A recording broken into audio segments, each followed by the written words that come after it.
Doctor Kulwant Singh Dhaliwal ਜਦੋਂ ਵੀ ਇਹ ਸ਼ਖਸ ਬੋਲਦਾ ਸਭ ਤੋਂ ਪਹਿਲਾਂ ਸਾਡੇ ਧਰਮ ਨੂੰ, ਧਰਮ ਦੇ ਅਦਾਰਿਆਂ ਨੂੰ ਟਾਰਗੇਟ ਕਰਦਾ। ਜਦੋਂ ਉਹ ਕਹਿੰਦਾ ਕਿ ਇੱਕ ਪਿੰਡ 'ਚ 4-4 5-5 ਗੁਰਦਾਰੇ ਆ ਪਰ ਤੁਹਾਡੇ ਕੋਲ ਕੋਈ ਹਸਪਤਾਲ ਨਹੀਂ, ਇਹ ਨਹੀਂ, ਉਹ ਨਹੀਂ, ਇਹ ਗੱਲਾਂ ਸੁਣ ਕੇ ਇੱਕ ਵਾਰੀ ਮਨ ਨੂੰ ਬੜਾ ਲੱਗਦਾ ਕਿ ਇਹ ਗੱਲਾਂ ਬੜੀਆਂ ਚੰਗੀਆਂ ਨੇ, ਸਹੀ ਨੇ, ਪਰ ਸੱਚਾਈ ਕੁਝ ਹੋਰ ਦਿਖ ਰਹੀ। ਅੱਜ ਉਹਦੀਆਂ ਇਹ ਗੱਲਾਂ ਜਿਹੜੀਆਂ ਨੇ ਜਦੋਂ ਆਪਾਂ ਤੋਲਦੇ ਆ ਤਾਂ ਸਾਫ਼ ਦਿਖਦਾ ਕਿ ਉਹਦੇ ਦਿਲ ਦਿਮਾਗ ਵਿੱਚ ਇੱਕੋ ਗੱਲ ਆ ਕਿ ਗੁਰਦੁਆਰਿਆਂ ਦੇ ਖਿਲਾਫ ਸਿੱਖ ਚੇਤਨਾ ਦੇ ਬੱਚਿਆਂ ਦੇ ਮਨਾਂ 'ਚ ਨਫ਼ਰਤ ਭਰਨੀ। ਹੁਣ ਕੈਂਸਰ ਜਾਂ ਹੋਰਨਾਂ ਚੀਜ਼ਾਂ ਦੇ ਇਲਾਜ ਲਈ ਸਰਕਾਰਾਂ ਨੇ ਜਿਨ੍ਹਾਂ ਮੁਲਕਾਂ ਦੇ ਵਿੱਚ, ਜਿਹਦਾ ਕੈਨੇਡਾ, ਅਮਰੀਕਾ ਜਾਂ ਹੋਰਨਾਂ ਮੁਲਕਾਂ ਤੋਂ ਡਾਕਟਰ ਕੁਲਵੰਤ ਸਿੰਘ ਧਾਲੀਵਾਲ ਇੱਥੇ ਪੰਜਾਬ 'ਚ ਆ ਕੇ ਸਾਡੇ ਵਰਗਿਆਂ ਨੂੰ ਜਲੀਲ ਕਰਦੇ ਆ। ਚਲੋ ਉਹ ਗੋਰਿਆਂ ਦੇ ਰਾਜ ਨੇ, ਉੱਥੇ ਕ੍ਰਿਸਚੀਅਨਟੀ ਹੈ। ਕੀ ਚਰਚ ਉਹਨਾਂ ਹਸਪਤਾਲਾਂ ਦਾ ਇੰਤਜ਼ਾਮ ਕਰਦਾ ਹੈ? ਭਾਰਤ ਵਿੱਚ ਹਜ਼ਾਰਾਂ ਮੰਦਰ ਨੇ ਜਿਨ੍ਹਾਂ ਕੋਲੇ ਅਰਬਾਂ ਖਰਬਾਂ ਸੋਨਾ ਚਾਂਦੀ ਦੇ ਢੇਰ ਪਏ ਨੇ। ਕਿੰਨੇ ਕੁ ਮੰਦਰਾਂ ਚੋਂ ਪੈਸੇ ਨਿਕਲਦੇ ਆ ਜੀ ਉੱਥੇ ਲੋਕਾਂ ਨੂੰ ਸਹੂਲਤਾਂ ਦੇਣ ਲਈ। ਸਿੱਖ ਬੇਅੰਤ ਹਸਪਤਾਲ ਬਣਾਉਂਦੇ ਆ, ਗੁਰੂ ਦੀ ਗੋਰਖ ਨਾਲ ਚਲਾਉਂਦੇ ਆ। ਸਿੱਖ ਬੇਤਹਾਸ਼ਾ ਹੋਰ ਜਿਹੜੇ ਸਕੂਲ, ਕਾਲਜ, ਮਤਲਬ ਵਿਦਿਅਕ ਅਦਾਰੇ, ਸਿਹਤ ਅਦਾਰੇ, ਇੱਥੋਂ ਤੱਕ ਸੜਕਾਂ ਤੇ ਪੁਲ ਬਹੁਤ ਸਾਰੇ ਸਾਡੇ ਬਾਬੇ ਜਾਂ ਹੋਰ ਜਿਹੜੀਆਂ ਸਾਡੀਆਂ ਸੰਸਥਾਵਾਂ ਨੇ ਉਹ ਬਣਾ ਰਹੇ। ਸਰਕਾਰ ਤਾਂ ਮੈਦਾਨ ਛੱਡ ਕੇ ਪਾਸੇ ਹੋ ਚੁੱਕੀ ਹੈ ਤੇ ਫਿਰ ਵੀ ਸਾਡੀ ਕੌਮ ਕਰਦੀ ਆ। ਇਹਦੇ ਬਾਵਜੂਦ ਐਵੇਂ ਗਾਲਾਂ ਕੱਢੀ ਜਾਣੀਆਂ, ਐਵੇਂ ਜਲੀਲ ਕਰੀ ਜਾਣਾ ਕਿ ਜੀ ਸਿੱਖ ਤਾਂ ਗੁਰਦਾਰੇ ਬਣਾਈ ਜਾਂਦੇ ਆ। ਭਾਈ ਠੇਕੇ ਵੱਧ ਗਏ ਜਾਂ ਕੋਈ ਹੋਰ ਮਾੜੀ ਗੱਲ ਸਿੱਖਾਂ ਨੇ ਵਧਾਤੀ ਹੋਵੇ, ਤੈਨੂੰ ਤਕਲੀਫ ਹੋਵੇ। ਜੇ ਗੁਰਦੁਆਰੇ ਵੱਧ ਰਹੇ ਨੇ ਤਾਂ ਕਾਹਦੀ ਤਕਲੀਫ? ਗੁਰੂ ਘਰ ਲੰਗਰ, ਕਿਤੇ ਕੋਈ ਵਿਪਤਾ ਪੈ ਜੇ, ਕੋਈ ਹੋਰ ਮੰਦਰ, ਮਸੀਤ ਜਾਂ ਕੋਈ ਚਰਚ ਨਾ ਖੜੇ, ਹੋਰ ਕੋਈ ਧਰਮ, ਕੌਮ, ਸਰਕਾਰ ਨਾ ਖੜੇ, ਸਿੱਖ ਪੂਰਾ ਡਟਦੇ ਆ। ਪਰ ਡਾਕਟਰ ਕੁਲਵੰਤ ਸਿੰਘ ਨੂੰ ਕੁਝ ਦਿਖਦਾ ਹੀ ਨਹੀਂ। ਨਿਤ ਨਵਾਂ ਕੋਈ ਸ਼ੋਸ਼ਾ ਛੱਡ ਕੇ ਸਾਡੀ ਕੌਮ ਨੂੰ ਜਲੀਲ ਕਰਦਾ, ਜਿਹਦੇ ਨਾਲ ਸਾਡੇ ਬਹੁਤ ਸਾਰੇ ਜਿਹੜੀ ਨਵੀਂ ਉਮਰ ਦੇ ਬੱਚੇ ਆ ਉਹਨਾਂ ਨੂੰ ਲੱਗਦਾ ਕਿ ਸਿੱਖ ਤਾਂ ਉਹੀ ਉੱਲੂ ਨੇ, ਗੁਰਦੁਆਰੇ ਹੀ ਬਣਾਈ ਜਾਂਦੇ ਆ, ਪਤਾ ਹੀ ਨਹੀਂ ਕਿਸੇ ਗੱਲ ਦਾ। ਆਨੇ ਮੈਨੇ ਅੱਖਰ ਛੋਟਾ ਲੱਗਦਾ, ਉਹ ਤਾਂ ਲਾਹਨਤਾਂ ਪਾਉਂਦਾ ਸਿੱਖਾਂ ਨੂੰ ਕਿ ਤੁਸੀਂ ਗੁਰਦੁਆਰੇ ਕਿਉਂ ਬਣਾਉਂਦੇ। 84 ਉੱਤੇ ਪ੍ਰੋਗਰਾਮ ਖਬਰ ਦੀ ਖਬਰ ਦੇਖ ਰਿਹਾ ਹੈ ਸਾਰੇ ਦਰਸ਼ਕਾਂ ਨੂੰ ਮੈਂ ਸਰਬਜੀਤ ਸਿੰਘ ਘੁਮਾਣ ਫਤਿਹ ਅਰਜ ਕਰਦਾ ਜੀ। ਵਾਹਿਗੁਰੂ ਜੀ ਕਾ ਖਾਲਸਾ, ਵਾਹਿਗੁਰੂ ਜੀ ਕੀ ਫਤਿਹ। ਯੂਨੀਵਰਸਿਟੀ ਦੇ ਵਿੱਚ, ਚੰਡੀਗੜ੍ਹ ਦੇ ਵਿੱਚ ਮੋਰਚਾ ਫਿਰ ਭਖਣ ਜਾ ਰਿਹਾ। ਜਿਹੜੀ ਯੂਨੀਵਰਸਿਟੀ ਦੇ ਅਧਿਕਾਰੀਆਂ ਨੇ ਸੈਨੇਟ ਦੀਆਂ ਚੋਣਾਂ ਬਾਰੇ ਤੇ ਹੋਰ ਮਸਲਿਆਂ ਬਾਰੇ ਅੜੀ ਫੜੀ ਹੋਈ ਹੈ, ਉਹਦੇ ਖਿਲਾਫ ਵਿਦਿਆਰਥੀਆਂ ਦਾ ਜਿਹੜਾ ਰੋਹ ਆ ਉਹ ਦਿਨੋ ਦਿਨ ਭਖਦਾ ਜਾ ਰਿਹਾ। ਅੱਜ ਅਲਟੀਮੇਟਮ ਦਾ ਜਿਹੜਾ ਦਿਨ ਸੀਗਾ ਉਹ ਖਤਮ ਹੋ ਰਿਹਾ ਤੇ ਇਹਦੇ ਨਾਲ ਸੁਭਾਵਕ ਆ ਕਿ ਅਗਲੇ ਦਿਨਾਂ ਦੇ ਵਿੱਚ ਹੁਣ ਇਹ ਮਸਲਾ ਜਿਹੜਾ ਹੈ ਫੇਰ ਦੁਬਾਰਾ ਹੋਰ ਭਖੇਗਾ। ਅੱਜ ਬੜੀ ਵੱਡੀ ਗਿਣਤੀ ਵਿੱਚ ਚੰਡੀਗੜ੍ਹ ਦੇ ਵਿੱਚ ਸੰਗਤਾਂ ਨੇ ਹਾਜ਼ਰੀਆਂ ਭਰੀਆਂ ਨੇ ਤੇ ਯੂਨੀਵਰਸਿਟੀ ਦੀ ਸੈਨੇਟ ਨੂੰ ਬਹਾਲ ਕਰਨ ਲਈ ਜਿਹੜਾ ਅੰਦੋਲਨ ਹੈ ਉਹਦੇ ਵਿੱਚ ਸਭ ਤੋਂ ਜਿਹੜੀ ਵਧੀਆ ਗੱਲ ਮਹਿਸੂਸ ਹੋ ਰਹੀ ਆ ਉਹ ਇਹ ਆ ਕਿ ਜਿਸ ਸਿੱਖ ਜਵਾਨੀ ਬਾਰੇ ਸਾਰੇ ਰੌਲਾ ਪਾਇਆ ਗਿਆ ਸੀ ਕਿ ਜੋ ਤਾਂ ਖਤਮ ਹੋ ਗਈ ਹੈ, ਉਹ ਤਾਂ ਜੀ ਅਯਾਸ਼ ਤੇ ਬਦਮਾਸ਼ ਬਣ ਚੁੱਕੀ ਆ, ਨਸ਼ਿਆਂ ਦੇ ਦਰਿਆ 'ਚ ਵਹਿ ਚੁੱਕੀ ਆ ਤੇ ਪੰਜਾਬ ਦੇ ਵਿੱਚ ਹੁਣ ਸਿੱਖੀ ਦਾ ਖੁਰਾ ਖੋਜ ਮਿਟ ਚੁੱਕਿਆ। ਇਸ ਐਜੀਟੇਸ਼ਨ ਦਾ ਸਾਰਾ ਜਿਹੜਾ ਦਾਰੋ ਮਦਾਰ ਆ ਉਹ ਸਿੱਖ ਜਵਾਨੀ ਦੇ ਹੱਥ ਵਿੱਚ ਹੈ। ਸਿੱਖ ਨੌਜਵਾਨ ਹੋਰ ਜਿਹੜੇ ਹੋਰ ਲੋਕ ਨੇ, ਹੋਰ ਲੋਕਾਂ ਤੋਂ ਭਾਵ ਹੋਰ ਧਰਮਾਂ ਦੇ, ਹੋਰ ਵਿਚਾਰਧਾਰਾਵਾਂ ਦੇ ਜਾਂ ਹੋਰ ਖਿਆਲਾਂ ਦੇ, ਸਾਰੇ ਨੌਜਵਾਨਾਂ ਨੂੰ ਨਾਲ ਲੈ ਕੇ ਤੁਰ ਰਹੇ ਨੇ। ਪਰ ਜਿਹੜੀ ਮੇਨ ਧਿਰ ਵਾ ਉਹ ਸਿੱਖ ਨੇ। ਜਿਵੇਂ ਬੀਤੇ ਦੌਰ ਵਿੱਚ ਪੰਜਾਬ ਦੇ ਵਿੱਚ ਪੰਥ ਦੇ, ਕੌਮ ਦੇ, ਵਿਦਿਆਰਥੀਆਂ ਦੇ ਜਾਂ ਹੋਰਨਾਂ ਮਸਲਿਆਂ ਦੇ ਵਿੱਚ ਸਿੱਖ ਸਟੂਡੈਂਟਸ ਫੈਡਰੇਸ਼ਨ ਦੀ ਜਿਹੜੀ ਹਾਜ਼ਰੀ ਸੀ ਉਹ ਅਗਵਾਈ ਵਾਲੀ ਹੁੰਦੀ ਸੀ, ਉਵੇਂ ਹੀ ਇਸ ਦੌਰ ਵਿੱਚ ਦੁਬਾਰਾ ਅਸੀਂ ਸਿੱਖ ਵਿਦਿਆਰਥੀਆਂ ਨੂੰ ਲਾਮਬੰਦ ਹੁੰਦਾ ਦੇਖ ਕੇ ਮਨ ਬੜਾ ਤਸੱਲੀ ਵਿੱਚ ਹੈ ਕਿ ਅਸੀਂ ਆਪਦੇ ਸਾਹਮਣੇ ਆਪਣੇ ਛੋਟੇ ਭਰਾਵਾਂ ਨੂੰ ਮੈਦਾਨ ਵਿੱਚ ਗਰਜਦਿਆਂ ਨੂੰ ਦੇਖ ਰਹੇ ਹਾਂ ਤੇ ਉਹਨਾਂ ਦੀ ਸਮਝਦਾਰੀ ਬਾਰੇ ਜਿਹੜੇ ਮੈਂ ਗੱਲ ਕਰਾਂ, ਜਿਹੜੇ ਸਾਡੇ ਸਿੱਖ ਸੰਘਰਸ਼ ਨਾਲ ਸੰਬੰਧਿਤ ਵਿਚਰਦੇ ਰਹੇ ਸੱਜਣ, ਜਦੋਂ ਅਸੀਂ ਚਰਚਾ ਕਰਦੇ ਹਾਂ ਤਾਂ ਇੱਕ ਗੱਲ ਸਾਰੇ ਵੱਡੇ ਦਿਲ ਨਾਲ ਮੰਨਦੇ ਆ ਕਿ ਜਿਨ੍ਹਾਂ ਵੇਲਿਆਂ ਦੇ ਵਿੱਚ ਆਪਾਂ ਸਰਗਰਮ ਸੀ, ਆਪਾਂ ਨੂੰ ਹੁਣ ਵਾਲੇ ਇਹਨਾਂ ਨੌਜਵਾਨਾਂ ਜਿੰਨੀ ਕਲੀਅਰਿਟੀ, ਸਮਝਦਾਰੀ, ਸਪਸ਼ਟਤਾ ਨਹੀਂ ਸੀ। ਉਦੋਂ ਇੰਡੀਆ ਨਾਲ ਜਾਂ ਹਿੰਦੂ ਨਾਲ ਜਿਹੜਾ ਰਿਸ਼ਤਾ ਸੀਗਾ ਸਿੱਖਾਂ ਦਾ, ਉਹਦਾ ਅਸਰ ਸਾਡੇ ਉੱਤੇ ਸੀਗਾ। ਅੱਜ ਵੀ ਬਹੁਤ ਸਾਡੇ ਭੈਣ ਭਰਾ ਜਿਹੜੇ ਨੇ ਉਹਦੇ ਨਹੀਂ ਨਿਕਲ ਸਕੇ ਅਸਰ ਚੋਂ ਭਾਵੇਂ, ਪਰ ਕਾਫੀ ਫਰਕ ਪਿਆ। ਔਰ ਜਿਹੜੇ ਨੌਜਵਾਨ ਇਸ ਮੌਕੇ ਇਸ ਅਗਵਾਈ, ਇਸ ਸੰਘਰਸ਼ ਦੀ ਅਗਵਾਈ ਵਿੱਚ ਨੇ, ਉਹਨਾਂ ਸਾਰਿਆਂ ਦੀ ਗੱਲਬਾਤ ਬਹੁਤ ਸਪਸ਼ਟ ਆ ਕਿ ਕੇਂਦਰ ਦੀਆਂ ਪੰਜਾਬ ਬਾਰੇ, ਪੰਥ ਬਾਰੇ ਨੀਤੀਆਂ ਕੀ ਨੇ, ਉਹ ਕਿਵੇਂ ਯੂਨੀਵਰਸਿਟੀ ਨੂੰ, ਚੰਡੀਗੜ੍ਹ ਨੂੰ ਖੋਹਣਾ ਚਾਹੁੰਦੇ ਆ, ਕਿਵੇਂ ਇੱਥੇ ਉਹ ਹਿੰਦੀ ਦਾ ਬੋਲਬਾਲਾ ਕਰਨਾ ਚਾਹੁੰਦੇ ਆ, ਕਿਵੇਂ ਇੱਥੇ ਹਿੰਦੂਕਰਨ ਕਰਨਾ ਚਾਹੁੰਦੇ ਆ, ਤੇ ਕਿਉਂ ਸਿੱਖਾਂ ਦੇ ਜਿਹੜੇ ਸਰੋਕਾਰ ਨੇ ਜਾਂ ਸਿੱਖ ਸੰਕਲਪ ਨੇ ਜਾਂ ਸਿੱਖ ਸਿਧਾਂਤ ਨੇ, ਸਿੱਖ ਸਰੂਪ ਆ, ਉਹਨੂੰ ਕਿਵੇਂ ਤਿਰਸਕਾਰਿਆ ਜਾਂਦਾ, ਕਿਵੇਂ ਇੱਥੇ ਪੰਜਾਬ, ਪੰਜਾਬੀ, ਪੰਜਾਬੀਅਤ, ਇਹੋ ਜਿਹੀਆਂ ਗੱਲਾਂ ਦੇ ਨਾਲ ਨਾਲ ਹੋਰ ਬਹੁਤ ਕੁਝ ਇਹੋ ਜਿਹਾ ਲਿਆ ਕੇ ਸੁੱਟਿਆ ਜਾ ਰਿਹਾ, ਜਿਹਦੇ ਨਾਲ ਸਾਡੀ ਹੋਂਦ ਹਸਤੀ ਨੂੰ ਖਤਰਾ ਜਿਹੜਾ ਹੈ ਉਹ ਵੱਧ ਸਕਦਾ ਹੈ। ਸੋ ਜਿਹੜੇ ਇਹ ਨੌਜਵਾਨ ਨੇ, ਇਹ ਦੀਪ ਸਿੱਧੂ ਜਿਹੜਾ ਪਿਛਲੇ 5-10 ਸਾਲਾਂ ਦੇ ਇਤਿਹਾਸ ਵਿੱਚ ਕਾਫੀ ਚਰਚਿਤ ਤੇ ਅਹਿਮ ਸ਼ਖਸੀਅਤ ਦੇ ਤੌਰ ਤੇ ਹਾਜ਼ਰੀ ਲਵਾ ਚੁੱਕੀ ਇੱਕ ਇਹੋ ਜਿਹੀ ਸ਼ਖਸੀਅਤ ਆ ਜਿਹਦੀ ਗੱਲ ਹੁਣ ਲਗਾਤਾਰ ਚੱਲਦੀ ਰਹੇਗੀ। ਸੋ ਇਹ ਉਸ ਦੀਪ ਸਿੱਧੂ ਦੀ ਗੱਲ ਸਾਰਿਆਂ ਦੇ ਜ਼ਿਹਨ ਵਿੱਚ ਆ, ਨੌਜਵਾਨਾਂ ਦੇ, ਕਿ ਇਹ ਸਾਡੀ ਹੋਂਦ ਦੀ ਲੜਾਈ ਹੈ। ਬੇਸ਼ੱਕ ਕਿਸਾਨ ਜਥੇਬੰਦੀਆਂ ਜਿਨ੍ਹਾਂ ਦੇ ਵਿੱਚ ਕਾਮਰੇਡੀ ਪ੍ਰਭਾਵ ਦਾ ਬੋਲਬਾਲਾ, ਹੁਣ ਉਹਨਾਂ ਦਾ ਵੀ ਮੋੜਾ ਪਿਆ ਹੋਇਆ ਦਿਖ ਰਿਹਾ।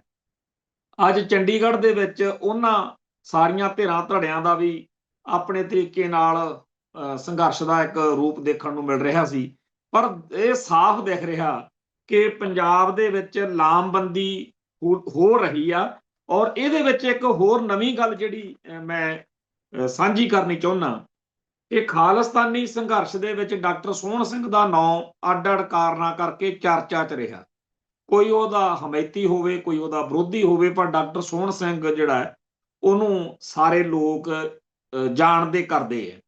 ਉਹਨਾਂ ਦਾ ਸੁਪੁੱਤਰ ਸਰਦਾਰ ਸਵਰਨ ਸਿੰਘ ਬੋਪਾ ਰਾਏ IAS ਰਿਟਾਇਰ ਆ, ਕੀਰਤੀ ਚੱਕਰ ਮਿਲਿਆ ਪਦਮ ਸ਼੍ਰੀ, ਤੇ ਸਾਬਕਾ ਸਕੱਤਰ ਭਾਰਤ ਸਰਕਾਰ, ਸਾਬਕਾ ਵਾਈਸ ਚਾਂਸਲਰ ਪੰਜਾਬੀ ਯੂਨੀਵਰਸਿਟੀ, ਤੇ ਇਸ ਮੌਕੇ ਜਾਗੋ ਪੰਜਾਬ ਮੰਚ ਦਾ ਚੇਅਰਮੈਨ ਬਣ ਕੇ ਸਵਰਨ ਸਿੰਘ ਬੋਪਾ ਰਾਏ ਇੱਕ ਲਾਮਬੰਦੀ ਕਰ ਰਹੇ ਆ।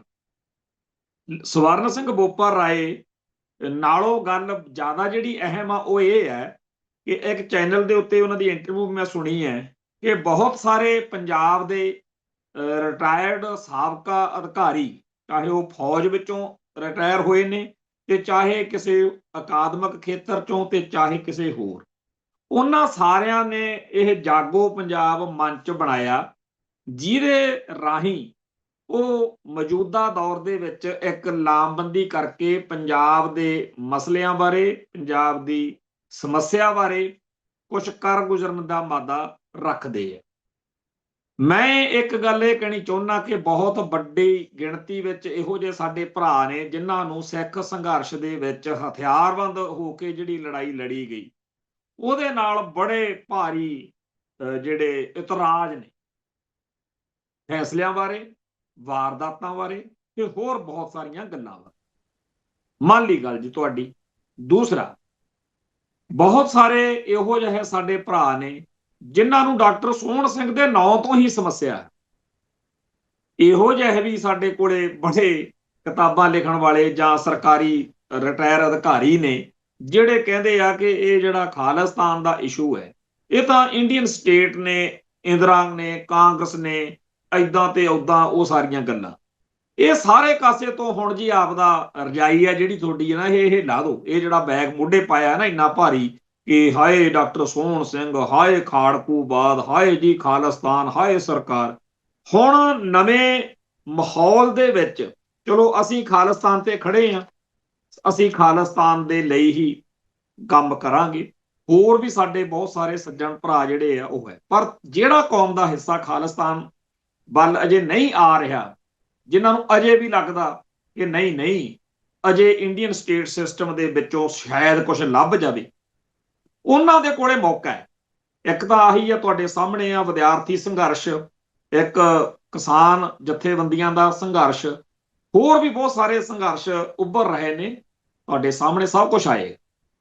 ਇਸ ਕਿਸੇ ਵੀ ਸੰਘਰਸ਼ ਦਾ ਹਿੱਸਾ ਬਣ ਕੇ ਦੇਖ ਲਓ, ਅੰਤ ਤੁਸੀਂ ਆਪੇ ਹੀ ਕਹਿਣ ਲੱਗ ਪੈਣਾ ਕਿ ਇਸ ਮਾਹੌਲ ਦੇ ਵਿੱਚ ਇਸ ਨਿਜ਼ਾਮ ਤੋਂ ਕੁਝ ਵੀ ਹਾਸਲ ਨਹੀਂ ਹੋਣਾ, ਖਾਲਿਸਤਾਨ ਬਗੈਰ ਗੁਜ਼ਾਰਾ ਨਹੀਂ। ਤੇ ਖਾਲਿਸਤਾਨ ਲਈ ਲੜਨਾ ਕਿਵੇਂ ਹੈ, ਕਿਵੇਂ ਮੌਜੂਦਾ ਦੌਰ ਦੇ ਵਿੱਚ ਜੰਗ ਅੱਗੇ ਤੋਰੀ ਜਾਵੇ, ਇਹ ਹੀ ਹੁਣ ਸੋਚੀਏ। ਸੋ ਅਸੀਂ ਨਵੇਂ ਇਸ ਬਣੇ ਮਾਹੌਲ ਵਿੱਚ ਜੋ ਨੈਰੇਟਿਵ, ਜੋ ਵਰਤਾਰੇ ਉੱਭਰ ਰਹੇ ਨੇ, ਉਹਨਾਂ ਸਾਰਿਆਂ ਦੇ ਉੱਤੇ ਨਜ਼ਰਸਾਨੀ ਵੀ ਕਰਨਾ ਸਮਝਦੇ ਆ, ਤੇ ਇਹ ਵੀ ਕਿ ਵੈਲਕਮ ਕਰੀਏ। ਠੀਕ ਆ ਕਿ ਇੱਕ ਜੰਗ ਬੀਤੇ ਦੌਰ ਵਿੱਚ ਖਾਲਸੇ ਨੇ ਲੜੀ, ਉਸ ਜੰਗ ਨੇ ਜੋ ਸਾਨੂੰ ਚੰਗਾ ਦਿੱਤਾ, ਜੋ ਸਾਨੂੰ ਇੱਕ ਉਥੋਂ ਕਾਫੀ ਗੱਲਾਂ ਦੇ ਉੱਤੇ ਸਾਡੇ ਇਤਰਾਜ਼ ਨੇ ਕੌਮ 'ਚ, ਹੁਣ ਇਹਨੂੰ ਛੱਡ ਕੇ ਜਾਂ ਇਹਨੂੰ ਨਾਲ ਲੈ ਕੇ ਜਿਵੇਂ ਵੀ ਕਿਸੇ ਦਾ ਜੀ ਕਰਦਾ ਅੱਗੇ ਤੁਰੇ, ਕਿਉਂਕਿ ਜੰਗ ਅਜੇ ਮੁੱਕੀ ਨਹੀਂ, ਅਜੇ ਮਸਲਾ ਬਰਕਰਾਰ ਹੈ। ਤੋਂ ਮੈਂ ਜਿਹੜਾ ਜਾਗੋ ਪੰਜਾਬ ਵਾਲਿਆਂ ਵੱਲੋਂ ਇਸ਼ਤਿਹਾਰ ਆਇਆ ਅਖਬਾਰਾਂ 'ਚ ਸ਼ਨੀਵਾਰ ਨੂੰ, ਸ਼ਨੀਚਰਵਾਰ ਨੂੰ ਪੰਜਾਬੀ ਟ੍ਰਿਬਿਊਨ ਦੇ ਉੱਤੇ ਇੱਕ ਪੂਰਾ ਫੁੱਲ ਸਫੇ ਦਾ ਇਸ਼ਤਿਹਾਰ ਛਪਿਆ, ਮੈਂ ਆਪਦੇ ਤੌਰ ਦੇ ਉੱਤੇ ਇਸ ਇਸ਼ਤਿਹਾਰ ਨੂੰ ਉਵੇਂ ਵੀ ਦੇਖ ਸਕਦਾ ਜਿਵੇਂ ਨਿਊਯਾਰਕ ਟਾਈਮਸ ਦੇ ਵਿੱਚ ਇੱਕ ਵਾਰ ਡਾਕਟਰ ਜਗਜੀਤ ਸਿੰਘ ਚੌਹਾਨ ਦਾ 1971 ਦੇ ਵਿੱਚ ਇਸ਼ਤਿਹਾਰ ਆਇਆ ਸੀ, ਜਿਨੇ ਇਸ ਸੰਘਰਸ਼ ਦੇ ਵਿੱਚ ਹਮੇਸ਼ਾ ਚਰਚਾ 'ਚ ਉਸ ਰਿਹਾ, ਉਹਦੀ ਗੱਲ ਚੱਲਦੀ ਰਹਿੰਦੀ ਆ ਕਿ ਜੀ ਉਦੋਂ ਇਸ਼ਤਿਹਾਰ ਛਪਿਆ ਸੀ। ਹੁਣ ਇਹ ਜਿਹੜਾ ਇਸ਼ਤਿਹਾਰ ਪੰਜਾਬੀ ਟ੍ਰਿਬਿਊਨ ਦੇ ਵਿੱਚ ਐਡਾ ਵੱਡਾ ਛਪਿਆ, ਉਹਦੇ ਵਿੱਚ ਲਿਖਿਆ ਕਿ ਪੰਜਾਬ ਉੱਤੇ ਕੀਤੀਆਂ ਗਈਆਂ ਗੈਰ ਸੰਵਿਧਾਨਕ ਵਧੀਕੀਆਂ ਦੇ ਹੱਲ ਦੀ ਮੰਗ। ਗੁਰੂ ਤੇਗ ਬਹਾਦਰ ਜੀ ਦੇ 350ਵੇਂ ਸ਼ਹੀਦੀ ਪੁਰਬ ਦੇ ਇਸ ਪਵਿੱਤਰ ਮੌਕੇ ਤੇ ਜਾਗੋ ਪੰਜਾਬ ਭਾਰਤ ਸਰਕਾਰ ਤੋਂ ਨਿਮਰਤਾ ਨਾਲ ਮੰਗ ਕਰਦਾ ਹੈ ਕਿ 1947 ਤੋਂ 86 ਤੱਕ ਪ੍ਰਧਾਨ ਮੰਤਰੀਆਂ ਜਵਾਹਰ ਲਾਲ ਨਹਿਰੂ, ਇੰਦਰਾ ਗਾਂਧੀ ਤੇ ਰਾਜੀਵ ਗਾਂਧੀ ਦੁਆਰਾ ਪੰਜਾਬ ਨਾਲ ਗੈਰ ਸੰਵਿਧਾਨਕ ਅਤੇ ਅਸਮਾਨ, ਮਤਲਬ ਕਿ ਅਸਮਾਨ ਤੋਂ ਭਾਵ ਵੀ ਸਮਾਨਤਾ ਵਾਲਾ ਜਿਹੜਾ ਨਹੀਂ ਹੈਗਾ, ਅਸਮਾਨ ਵਿਵਹਾਰ ਦੀਆਂ ਪੰਜਾਬ ਵਿੱਚ ਅਪਣਾਈਆਂ ਗਈਆਂ ਚੋਗਾ ਅਤੇ ਖੰਜਰ ਨੀਤੀਆਂ ਨੂੰ ਪਾਸੇ ਰੱਖਿਆ ਜਾਵੇ ਤੇ ਪੰਜਾਬ ਨੂੰ ਭਾਰਤ ਦੇ ਉਸੇ ਸੰਵਿਧਾਨ ਦੁਆਰਾ ਕਵਰ ਕੀਤਾ ਜਾਵੇ ਜੋ ਰਾਜਸਥਾਨ, ਹਰਿਆਣਾ ਤੇ ਹਿਮਾਚਲ ਪ੍ਰਦੇਸ਼ ਰਾਜਾਂ ਨੂੰ ਲਾਭ ਦਿੰਦਾ ਹੈ। ਮਤਲਬ ਸਾਡੇ ਨਾਲ ਵੀ ਉਹੀ ਭਾਰਤੀ ਸੰਵਿਧਾਨ ਲਾਗੂ ਕਰਕੇ ਕਰੋ ਜਿਹੜਾ ਬਾਕੀਆਂ ਨਾਲ, ਕਿਉਂਕਿ ਜੇ ਉਹ ਵੀ ਲਾਗੂ ਹੋ ਜੇ ਤਾਂ ਜਿਹੜਾ ਕੁਝ ਤੁਹਾਡੇ ਪੰਜਾਬ ਤੋਂ ਖੋਇਆ ਜਾ ਰਿਹਾ ਜਾਂ ਪੰਥ ਨਾਲ ਜੋ ਹੋ ਰਿਹਾ, ਫਿਰ ਇਹ ਕਰਨਾ ਔਖਾ ਹੋ ਜਾਊ। ਇਸ ਗੱਲ ਦੇ ਰਾਹੀਂ ਇੱਕ ਤਰੀਕੇ ਨਾਲ ਇਹ ਜਿਹੜੇ ਰਿਟਾਇਰਡ ਸਾਬਕਾ ਅਧਿਕਾਰੀ ਨੇ ਇੰਡੀਅਨ ਸਟੇਟ ਨੂੰ ਦੋਸ਼ੀਆਂ ਵਾਲੇ ਕਟਹਿਰੇ 'ਚ ਖੜਾ ਕਰ ਰਹੇ ਨੇ ਕਿ ਤੁਸੀਂ ਸਾਡੇ ਨਾਲ ਭਾਰਤੀ ਸੰਵਿਧਾਨ ਦੇ ਹੁੰਦਿਆਂ ਵੀ ਡਿਸਕ੍ਰਿਮੀਨੇਸ਼ਨ, ਵਿਤਕਰਾ ਕਰ ਰਹੇ ਹੋ। ਇਕਬਾਲੀਆ ਬਿਆਨ ਅਤੇ ਸੁਧਾਰਾਂ ਦੀ ਨੀਤੀ ਆਉਣ ਵਾਲੇ ਪਵਿੱਤਰ ਦਿਨ ਤੋਂ ਸ਼ੁਰੂ ਹੋਣੀ ਚਾਹੀਦੀ ਹੈ, ਕਿਉਂਕਿ ਪੰਜਾਬ ਉੱਤੇ ਲਾਗੂ ਕੀਤੀਆਂ ਗਈਆਂ ਇਹਨਾਂ ਨੀਤੀਆਂ ਦੇ ਨਤੀਜੇ ਵਜੋਂ ਪੰਜਾਬ ਨੂੰ ਬਹੁਤ ਜ਼ਿਆਦਾ ਨੁਕਸਾਨ ਹੋਇਆ ਹੈ। ਸਾਡੇ ਨੁਕਸਾਨ ਦੀ ਭਰਪਾਈ ਭਾਰਤ ਸਰਕਾਰ ਨੂੰ ਕਰਨੀ ਪਵੇਗੀ। ਜੇਕਰ ਭਾਰਤ ਸਰਕਾਰ ਗਊ ਸੈਸ ਵਰਗੇ ਕਈ ਹੋਰ ਸੈਸ ਲਗਾ ਸਕਦੀ ਹੈ ਤਾਂ ਇਹ ਯਕੀਨੀ ਤੌਰ ਤੇ ਪੰਜਾਬ ਨੂੰ ਹੋਏ ਵੱਡੇ ਨੁਕਸਾਨ ਦੀ ਭਰਪਾਈ ਲਈ ਸੈਸ ਲਗਾ ਸਕਦੀ ਹੈ। ਜਾਗੋ ਪੰਜਾਬ ਨੇ ਇਸ ਪਵਿੱਤਰ ਦਿਨ ਤੇ ਬਹੁਤ ਹੀ ਨਿਮਰਤਾ ਨਾਲ ਪੰਜਾਬ ਨਾਲ ਆਵਾਜ਼ ਰਹਿਤ ਪੰਜਾਬ ਲਈ ਬੋਲਣ ਦਾ ਸੰਕਲਪ ਲਿਆ ਹੈ। ਵਾਇਸ ਆਫ ਵਾਇਸਲੈਸ ਜਿਹੜਾ ਪੰਜਾਬ ਆ ਉਹਦੀ ਕਹਿੰਦੇ ਕੋਈ ਆਵਾਜ਼ ਨਹੀਂ, ਕਿਉਂਕਿ ਜਿੰਨੇ ਵੀ ਹੋਰ ਤੁਰੇ ਫਿਰਦੇ ਆ ਉਹ ਪੰਜਾਬ ਦੀ ਆਵਾਜ਼ ਬਣਨ ਵਿੱਚ ਅਯੋਗ ਸਾਬਤ ਹੋਏ ਨੇ। ਵਾਕਿਆ ਹੀ ਪੰਜਾਬ ਦੀ ਚੁਣੀ ਹੋਈ ਸਰਕਾਰ ਹੋਵੇ ਜਾਂ ਜਿਹੜੇ ਬਾਕੀ ਸਿਆਸੀ ਭਲਵਾਨ ਆ, ਉਹਨਾਂ ਨੇ ਨਿਰਾਸ਼ ਹੀ ਕੀਤਾ। ਮੁੱਖ ਸ਼ਿਕਾਇਤਾਂ ਕੀ ਨੇ? ਪੰਜਾਬ ਦਰਿਆਈ ਪਾਣੀ। 29 ਜਨਵਰੀ 1955 ਦੇ ਇੱਕ ਗੁਪਤ ਨੋਟ ਰਾਹੀਂ, ਸੀਕ੍ਰੇਟ ਨੋਟ ਰਾਹੀਂ ਭਾਰਤ ਸਰਕਾਰ ਨੇ 8.65 ਮਿਲੀਅਨ ਏਕੜ ਫੁੱਟ ਅਲਾਟ ਕੀਤਾ, ਜੋ ਕਿ ਰਾਵੀ ਬਿਆਸ ਦੇ ਪਾਣੀਆਂ ਦਾ ਲਗਭਗ 60% ਹੈ, ਜੋ ਕਿ ਭਾਰਤ ਦੇ ਸੰਵਿਧਾਨ ਦੀ 7ਵੀਂ ਅਨੁਸੂਚੀ ਦੇ ਅਨੁਛੇਦ 246 ਦੀ ਘੋਰ ਉਲੰਘਣਾ ਹੈ। ਯਾਨੀ ਕਿ ਇਹ ਪੰਜਾਬ ਦੇ ਸਾਬਕਾ ਅਧਿਕਾਰੀਆਂ ਨੇ ਗੱਜ ਵੱਜ ਕੇ ਕਹਿ ਦਿੱਤਾ ਕਿ ਤੁਸੀਂ, ਇੰਡੀਆ ਨੇ 29 ਜਨਵਰੀ 1955 ਨੂੰ ਸੀਕ੍ਰੇਟ ਨੋਟ ਰਾਹੀਂ ਪੰਜਾਬ ਦਾ 60% ਪਾਣੀ ਰਾਵੀ ਤੇ ਬਿਆਸ ਦਾ ਲੁੱਟਿਆ ਸੀ। ਪੰਜਾਬ ਦੇ ਦੋ ਮੰਤਰੀਆਂ ਨੇ ਇਤਰਾਜ਼ ਉਠਾਏ, ਦਸਤਖਤ ਕਰਨ ਤੋਂ ਇਨਕਾਰ ਕੀਤਾ ਪੰਜਾਬ ਨੂੰ ਗੁਪਤ ਨੋਟ ਦੇ ਭਾਗ 5 ਵਿੱਚ ਦੱਸੇ ਅਨੁਸਾਰ ਰਾਜਸਥਾਨ ਨੂੰ ਦਿੱਤੇ ਗਏ ਪਾਣੀ ਦੀ ਸਾਲਾਨਾ ਕਈ 100 ਕਰੋੜ ਰੁਪਏ ਦੀ ਕੀਮਤ ਦਾ ਭੁਗਤਾਨ ਨਹੀਂ ਕੀਤਾ ਗਿਆ। ਇਹ ਗੱਲ ਕੁਮੇਦਾਨ ਜੀ ਹੋਰ ਬਹੁਤ ਸਾਰੇ ਵੱਡੇ ਨਾਮ ਜਿਹੜੇ ਆ ਉਹ ਕਹਿ ਚੁੱਕੇ ਨੇ ਕਿ 1946 ਤੱਕ 47 ਤੋਂ ਪਹਿਲਾਂ ਜਿਹੜਾ ਰਾਜਸਥਾਨ ਸਾਤੋਂ ਪਾਣੀ ਲੈਂਦਾ ਸੀ ਉਹਦਾ ਮੁਆਵਜ਼ਾ ਦਿੰਦਾ ਸੀ। ਹੁਣ ਜਿਹੜਾ ਰਾਜਸਥਾਨ ਸਾਡਾ ਪਾਣੀ ਲੁੱਟ ਰਿਹਾ ਉਹਦਾ ਮੁਆਵਜ਼ਾ ਜਿਹੜਾ ਉਹ ਨਹੀਂ ਮਿਲ ਰਿਹਾ। ਰਾਜਸਥਾਨ ਨੂੰ ਹੁਣ ਤੱਕਰ ਗਏ ਪਾਣੀ ਦੀ ਕੀਮਤ 9.5 ਲੱਖ ਕਰੋੜ ਰੁਪਏ ਬਣਦੀ ਹੈ। ਰਾਜਸਥਾਨ ਨੂੰ ਖੇਤੀਬਾੜੀ ਤੇ ਘਰੇਲੂ ਖਪਤ ਲਈ ਨਦੀ ਦਾ ਪਾਣੀ ਦਿੱਤਾ ਜਾਂਦਾ ਸੀ। ਹਾਲਾਂਕਿ ਰਾਜਸਥਾਨ ਹੁਣ ਵਪਾਰਕ ਉਦੇਸ਼ਾਂ ਲਈ ਮੁਫਤ ਪਾਣੀ ਦੇ ਇੱਕ ਹਿੱਸੇ ਦੀ ਵਰਤੋਂ ਕਰ ਰਿਹਾ। ਹੁਣ ਅੱਗੇ ਆਓ ਜੀ, ਪੰਜਾਬ ਪੁਨਰਗਠਨ ਐਕਟ 1966 ਦੀ ਧਾਰਾ 78, 79 ਤੇ 80 ਨੂੰ ਰੱਦ ਕਰੋ। ਸੰਵਿਧਾਨ ਦੇ ਅਨੁਛੇਦ 3 ਦੇ ਅਨੁਸਾਰ ਸੰਸਦ ਕੋਲ ਪੁਨਰਗਠਨ ਐਕਟ ਰਾਜ ਦੇ ਸਰੋਤਾਂ ਦੀ ਵੰਡ ਕਰਨ ਦੀ ਸ਼ਕਤੀ ਨਹੀਂ ਹੈ। ਇਹ ਤੁਸੀਂ ਗਲਤ ਕੀਤਾ ਹੋਇਆ ਜਿਹੜਾ ਉਹ ਇਹ ਨੰਗਾ ਕੀਤਾ। ਪੰਜਾਬ ਰਾਜ ਦੇ ਪੁਨਰਗਠਨ ਤੋਂ ਬਾਅਦ ਹਰਿਆਣਾ ਤੇ ਰਾਜਸਥਾਨ ਦੇ ਮੁੱਖ ਮੰਤਰੀਆਂ ਨੇ ਉਸ ਸਮੇਂ ਦੇ ਪ੍ਰਧਾਨ ਮੰਤਰੀ ਮੁਰਾਰਜੀ ਦੇਸਾਈ ਕੋਲ ਪੰਜਾਬ ਦੇ ਦਰਿਆਵਾਂ ਤੋਂ ਵਾਧੂ ਪਾਣੀ ਅਲਾਟ ਕਰਨ ਦੀ ਬੇਨਤੀ ਕੀਤੀ। ਨਕਸ਼ੇ ਤੇ ਦਰਿਆਵਾਂ ਦਾ ਵਹਾਅ ਦੇਖ ਕੇ ਪ੍ਰਧਾਨ ਮੰਤਰੀ ਦੇਸਾਈ ਨੇ ਫੈਸਲਾ ਸੁਣਾਇਆ ਕਿ ਰਾਜਸਥਾਨ ਤੇ ਹਰਿਆਣੇ ਦਾ ਪੰਜਾਬ ਦੇ ਦਰਿਆਈ ਪਾਣੀਆਂ ਤੇ ਕੋਈ ਹੱਕ ਨਹੀਂ ਤੇ ਉਹਨਾਂ ਨੇ ਮੀਟਿੰਗ ਨੂੰ ਰੱਦ ਕਰਤਾ ਸੀ। 1981 ਦਾ ਸਮਝੌਤਾ ਰੱਦ ਕਰੋ। ਸਮਝੌਤੇ ਤੇ ਦਸਤਖਤ ਕਰਨ ਵਾਲਾ ਰਾਜਸਥਾਨ ਨਾ ਤਾਂ ਪੰਜਾਬ ਦਾ ਉੱਤਰਾਧਿਕਾਰੀ ਰਾਜ ਹੈ, ਨਾ ਹੀ ਸਤਲੁਜ, ਰਾਵੀ ਤੇ ਬਿਆਸ ਦਾ ਰਿਪੇਰੀਅਨ ਹੈ। 1955 ਦੇ ਗੁਪਤ ਨੋਟ ਨੂੰ ਸਮਝੌਤੇ ਵਜੋਂ ਗਲਤ ਢੰਗ ਨਾਲ ਪੇਸ਼ ਕੀਤਾ ਜਾ ਰਿਹਾ। ਸਕ੍ਰੈਪ ਸਮਝੌਤਾ, ਰਾਜੀਵ ਲੌਂਗੋਵਾਲ ਸਮਝੌਤਾ ਰੱਦ ਕਰੋ। ਇੱਕ ਧਿਰ ਹੋਣ ਦੇ ਨਾਤੇ ਲੌਂਗੋਵਾਲ ਕੋਲ ਸਮਝੌਤੇ ਵਿੱਚ ਦਾਖਲ ਹੋਣ ਦਾ ਕੋਈ ਸੰਵਿਧਾਨਕ ਅਧਿਕਾਰ ਨਹੀਂ ਸੀ। ਅੰਤਰਰਾਜੀ ਜਲ ਵਿਵਾਦ ਐਕਟ 1956 ਦੀ ਧਾਰਾ 14 ਨੂੰ ਰੱਦ ਕਰੋ। ਰਾਜੀਵ ਲੌਂਗੋਵਾਲ ਸਮਝੌਤੇ ਦੇ ਅਨੁਸਾਰ ਗਲਤ ਆਧਾਰ ਤੇ ਸ਼ਾਮਲ ਕੀਤੀ ਗਈ ਸੀ ਇਹ ਧਾਰਾ ਸੰਵਿਧਾਨ ਦੀ 262 ਧਾਰਾ ਦੀ ਅਣਉਚਿਤ ਉਲੰਘਣਾ ਹੈ ਤੇ ਇਸ ਦਾ ਪੂਰੇ ਭਾਰਤ ਵਿੱਚ ਲਾਗੂ ਹੋਣ ਨਾਲ ਕੋਈ ਸੰਬੰਧ ਨਹੀਂ। ਦਿੱਲੀ ਪੰਜਾਬ ਨੂੰ ਭੁਗਤਾਨ ਕਰੇ। ਦਿੱਲੀ ਨੂੰ ਪੰਜਾਬ ਨੂੰ ਭੁਗਤਾਨ ਕਰਨਾ ਚਾਹੀਦਾ ਹੈ ਕਿਉਂਕਿ ਪਹਿਲਾਂ ਹੀ ਹਿਮਾਚਲ ਪ੍ਰਦੇਸ਼ ਨੂੰ ਆਪਣੇ ਹਿੱਸੇ ਦੇ ਦਰਿਆਈ ਪਾਣੀਆਂ ਦੀ ਵਰਤੋਂ ਲਈ 21 ਕਰੋੜ ਰੁਪਏ ਸਾਲਾਨਾ ਦਿੱਲੀ ਦਿੰਦੀ ਹੈ। ਪੰਜਾਬ ਨੂੰ ਕਿਉਂ ਨਹੀਂ ਦੇਣਾ? ਪੰਜਾਬ ਰਾਜਧਾਨੀ। ਪੰਜਾਬ ਇਕਲੌਤਾ ਮੂਲ ਰਾਜ ਹੈ ਜਿਸ ਨੇ ਪੁਨਰਗਠਨ ਤੋਂ ਬਾਅਦ ਆਪਣੀ ਰਾਜਧਾਨੀ ਗਵਾਈ ਤੇ ਅਜੇ ਵੀ ਰਾਜਧਾਨੀ ਤੋਂ ਬਿਨਾਂ। ਚੰਡੀਗੜ੍ਹ ਜੋ ਕਿ 28 ਪੰਜਾਬੀ ਪਿੰਡਾਂ ਨੂੰ ਉਜਾੜ ਕੇ ਵਸਾਇਆ ਗਿਆ ਨੂੰ ਪੰਜਾਬ ਵਿੱਚ ਬਹਾਲ ਕੀਤਾ ਜਾਵੇ। ਪੰਜਾਬ ਯੂਨੀਵਰਸਿਟੀ ਪੰਜਾਬ ਦੀ ਜਾਇਦਾਦ ਹੈ। ਇਹ ਇੱਥੋਂ ਦੇ ਲੋਕਾਂ ਅਤੇ ਸ਼ਾਸਕਾਂ ਤੋਂ ਇਕੱਠੇ ਕੀਤੇ ਪੈਸੇ ਨਾਲ ਬਣੀ ਆ। ਇਹਦਾ ਕੰਟਰੋਲ ਪੰਜਾਬ ਨੂੰ ਸੌਂਪਿਆ ਜਾਵੇ। ਵਪਾਰ, ਇੱਕ ਘਿਰਿਆ ਹੋਇਆ ਭੂਮੀਗਤ ਲੈਂਡਲੌਕ ਸੂਬਾ ਹੋਣ ਕਰਕੇ ਪੰਜਾਬ ਦੀਆਂ ਸਰਹੱਦਾਂ ਨੂੰ ਮੱਧ ਏਸ਼ੀਆਈ ਦੇਸ਼ਾਂ ਅਤੇ ਇਸ ਤੋਂ ਬਾਹਰ ਵਪਾਰ ਲਈ ਖੋਲ੍ਹਿਆ ਜਾਣਾ ਚਾਹੀਦਾ, ਜਾਣੀ ਕਿ ਬਾਘੇ ਵਾਲਾ ਬਾਰਡਰ ਖੋਲੋ, ਕਿਉਂਕਿ ਇਸ ਖੇਤਰ ਵਿੱਚ ਸਭ ਤੋਂ ਛੋਟਾ ਤੇ ਸਹਿਜ ਰਸਤਾ ਹੈ। ਉਦਯੋਗ, ਦਰਮਿਆਨੇ ਤੇ ਵੱਡੇ ਪੱਧਰ ਦੇ ਉਦਯੋਗਾਂ ਨੂੰ ਉਤਸ਼ਾਹਿਤ ਕਰਨ ਲਈ ਪੰਜਾਬ ਨੂੰ ਟੈਕਸ ਛੋਟ ਦਿੱਤੀ ਜਾਣੀ ਚਾਹੀਦੀ ਹੈ, ਜਿਵੇਂ ਕਿ ਪਹਿਲਾਂ ਪਹਾੜੀ ਰਾਜਾਂ ਦੇ ਮਾਮਲੇ ਵਿੱਚ ਦਿੱਤੀ ਜਾਂਦੀ ਸੀ। ਖੈਰ, ਜਾਗੋ ਪੰਜਾਬ ਵਾਲਿਆਂ ਨੇ ਪੰਜਾਬ ਦੇ ਸਾਰੇ ਜਿਹੜੇ ਮੁੱਦੇ ਮਸਲੇ ਆ ਉਹ ਇਨਕਲੂਡ ਕਰਕੇ ਜਿਹੜਾ ਆਪਦਾ ਏਜੰਡਾ ਬਣਾਇਆ। ਇਹ ਇੱਕ ਤਰੀਕੇ ਨਾਲ ਆਨੰਦਪੁਰ ਦੇ ਮਤੇ ਵਾਲਾ ਹੀ ਕੰਮ ਆ। ਫੈਡਰਲ ਢਾਂਚਾ ਹੈ ਨਹੀਂ, ਪਰ ਮੋਟੇ ਤੌਰ ਦੇ ਉੱਤੇ ਜਿਹੜੀ ਧਾਰਾ 78, 79, 80 ਨੂੰ ਪੰਜਾਬ ਰੀਆਰਗਨਾਈਜੇਸ਼ਨ ਐਕਟ ਦੀ ਨੂੰ ਇਹਨਾਂ ਨੇ ਚੈਲੰਜ ਕੀਤਾ, ਉਹਦੇ ਨਾਲ ਇਹ ਸਾਰਾ ਕੁਝ ਹੀ ਕਵਰ ਹੋ ਜਾਂਦਾ। ਹੁਣ ਗੱਲ ਇਹ ਆ ਜਾਂਦੀ ਆ ਕਿ ਜਿਨ੍ਹਾਂ ਨੂੰ ਜਿਹੜੇ ਪੜ੍ਹੇ ਲਿਖੇ, ਜਿਨ੍ਹਾਂ ਨੇ ਖਾੜਕੂ ਲਹਿਰ ਦੇ ਦਿਨਾਂ 'ਚ ਜਾਂ ਬਾਅਦ ਵਿੱਚ ਵੱਡੀਆਂ ਪੋਸਟਾਂ ਦਾ ਆਨੰਦ ਮਾਣਿਆ, ਜਦੋਂ ਸਾਡੇ ਸਿਰਾਂ ਦੇ ਮੁੱਲ ਪੈ ਰਹੇ ਸੀ, ਜਿਹੜੇ ਉਸ ਮੌਕੇ ਸਿਸਟਮ ਦਾ ਹਿੱਸਾ ਸੀ, ਜਿਨ੍ਹਾਂ ਤੇ ਸਾਨੂੰ ਸਾਰਿਆਂ ਨੂੰ ਇਤਰਾਜ਼ ਆ ਕਿ ਤੁਸੀਂ ਪੰਥ ਨਾਲ ਨਹੀਂ ਖੜਦੇ, ਤੁਸੀਂ ਪੰਜਾਬ ਨਾਲ ਨਹੀਂ ਖੜਦੇ। ਜੇ ਇਹ ਲੋਕ ਖਾਲਿਸਤਾਨ ਨਹੀਂ ਵੀ ਕਹਿਣਾ ਚਾਹੁੰਦੇ, ਜੇਕਰ ਇਹ ਸਾਨੂੰ ਜੁਝਾਰੂ ਲਹਿਰ ਵਾਲਿਆਂ ਨੂੰ ਅੱਤਵਾਦੀ ਜਾਂ ਪਾਕਿਸਤਾਨ ਦੇ ਏਜੰਟ ਕਹਿ ਕੇ ਵੀ ਅੱਗੇ ਵਧਣਾ ਚਾਹੁੰਦੇ ਆ, ਸਾਨੂੰ ਕੋਈ ਇਤਰਾਜ਼ ਨਹੀਂ। ਪਰ ਲੱਗੋ ਅੱਗੇ, ਲੜੋ ਪੰਜਾਬ ਦੀ ਲੜਾਈ, ਕਰੋ ਕੀ ਕਰਦੇ ਹੋ। ਸਾਨੂੰ ਇਸ ਗੱਲ ਦੀ ਗਰੰਟੀ ਆ ਕਿ ਤੁਹਾਨੂੰ ਮਿਲਣਾ ਉੱਥੋਂ ਕੱਖ ਨਹੀਂ ਤੇ ਅੰਤ ਅੱਕ ਕੇ ਤੁਸੀਂ ਆਪ ਕਹੋਗੇ ਹੋਰ ਸਿੰਘ ਫਿਰ ਕੀ ਕਰਦੇ।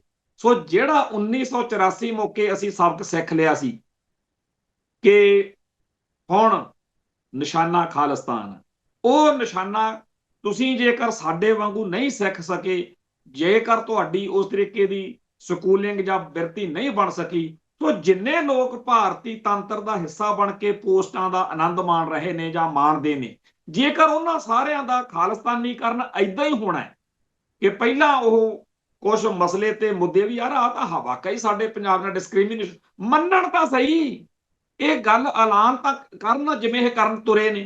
ਸੋ ਮੈਂ ਆਪਣੀ ਕੌਮ ਨੂੰ ਬੇਨਤੀ ਕਰਦਾ ਕਿ ਜਿਹੜੇ ਇਹ ਰਿਟਾਇਰਡ ਸਾਬਕਾ ਅਧਿਕਾਰੀ ਜਾਗੋ ਪੰਜਾਬ ਜਾਂ ਕਿਸੇ ਵੀ ABCD ਹੋਰ ਨਾਮ ਹੇਠ ਲਾਮਬੰਦ ਹੋ ਕੇ ਪੰਜਾਬ ਦੇ ਮਸਲੇ, ਸ਼ੁਕਰ ਕਰੋ ਕਿਉਂਕਿ ਸਿਆਸੀ ਭਲਵਾਨਾਂ ਨੇ ਤਾਂ ਜੋ ਨਜ਼ਰ ਲਾਉਣੇ ਸੀ ਲਾਤੇ, ਹੁਣ ਇਹ ਆਏ ਨੇ, ਇਹ ਵੀ ਇੱਕ ਵਾਰ ਦੇਖ ਲੈਣ ਕਿ ਇੰਡੀਆ ਇਹਨਾਂ ਨੂੰ ਕੀ ਦਿੰਦਾ। ਅਗਲੇ ਤਾਂ ਬੈਠੇ, ਉਹ ਤਾਂ ਗੱਲ ਆਪਾਂ ਨਿੱਤ ਕਰਦੇ ਆਂ ਵੀ ਉਹ ਫਿਰ ਨੱਥ ਕਢਾਉਣ ਨੂੰ ਤੇ ਉਹ ਫਿਰ ਨੱਕ ਵਢਾਉਣ ਨੂੰ, ਮਿਲਣਾ ਮੁਲਣਾ ਕੱਖ ਨਹੀਂ।